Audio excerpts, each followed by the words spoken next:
everyone. Denise Carpenter from lotuswings.ca here, and we're going to continue on with the playlist Conversations with Denise. But before we do, if Mike's okay with this, we'll remove these masks. Absolutely.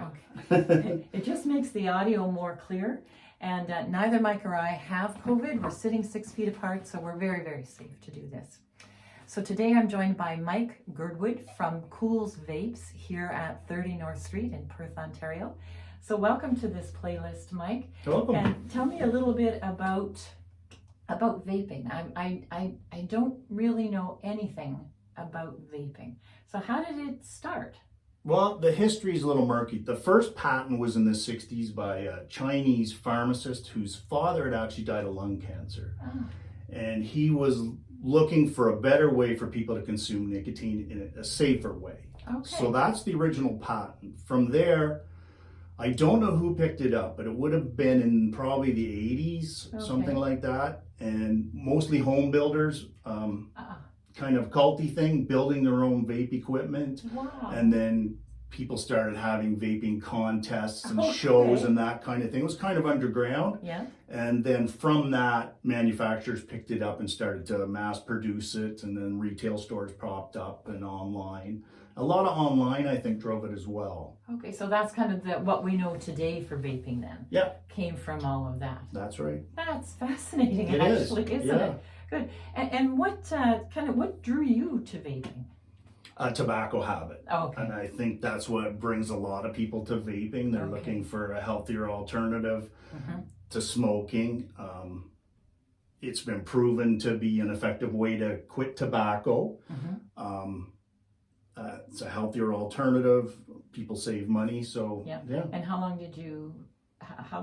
What was the transition from tobacco smoking to vaping? Like, how did you do that? Well, it was frustrating. Okay. I actually purchased online because there was no retails close by. So I purchased online, got very mediocre equipment that didn't work well. I shopped at gas stations. Oh, okay. Very expensive equipment that didn't work very well. Okay. It was very frustrating. I actually went back to tobacco. Okay. And so it took me 2 or 3 tries to actually transition completely to vaping. But the equipment, over time has got better and better. Yes. So the last time, basically, the equipment was good enough to solve my problem, if you will. So it was reliable then. Reliable. Absolutely. And then the product, how have you found the vaping product itself? Like, what's that process like? Like, how we hear a lot about it's not regulated, it's not this, it's not that. Like, but what really do those products have to go through to land on your shelf? In our store, all our suppliers are Canadian. Everybody belongs to the Canadian Vaping Association and those manufacturers. All the juice is tested by the Canadian government to be certified that there's no ingredients in it that might be harmful. People may remember back originally there was problems with some vape products. So they have through the Canadian Vaping Association, they have a list of products that they will not use. Okay. So anytime there's a problem, it's taken out and dealt with. So yeah, that's what keeps it safe. Wonderful. I mean, there are a lot, places online, people buy juice from other countries. You just don't know. You just don't know, right? So that's the risk in anything you buy from other countries, though, isn't it? Yeah. Absolutely. So if they buy a Canadian, is it called juice? Yeah, juice. I'll learn the lingo anyway. Yeah, for sure. So if they buy a Canadian or even an Ontario juice, you can rest assured it's gone through all of that standards for sure. Through the standards. And some of the juice is made in other countries. It's made in the States and England, places like that. But it all gets tested here so that we know what's in it and that it's safe. Perfect. Yeah. Right.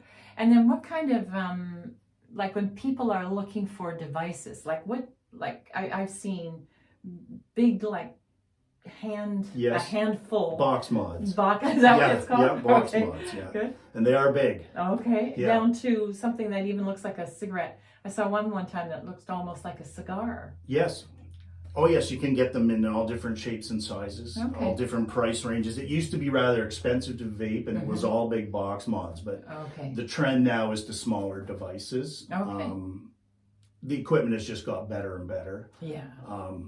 and the vape juices have got better too. Higher nicotine, so you don't need as much vapor to get your nicotine hit. So now, if you're not using it to transition off tobacco and you're just after like a flavor hit, do all the products have nicotine or no?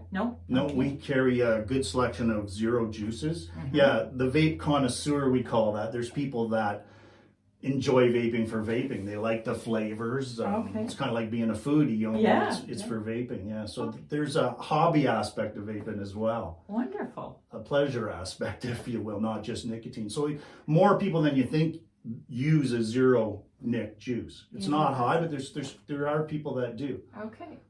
Now, if someone wants to have a look at your product list, how would they do that? How would they see what you carry in your shop? The best way would be to come and see us. Okay.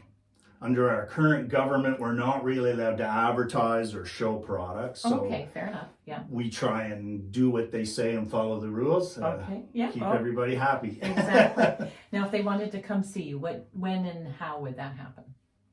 Hours-wise? Yes. 11 to 5 Monday to Friday. Okay. 12 to 5 on Saturday. Yeah, just come and see us. 30 North Street, front of the building. At the front of the building. Front of the building. Okay, that sounds great.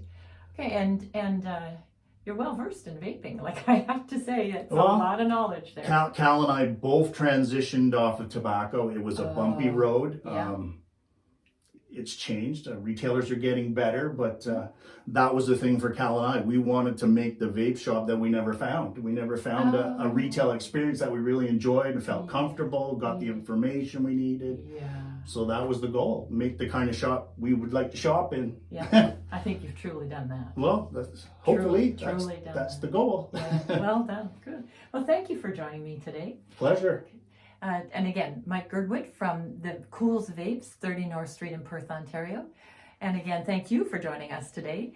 Denise Carpenter from lotuswings.ca. And if you found this video helpful, please like and subscribe to my channel, and we'll see you next time.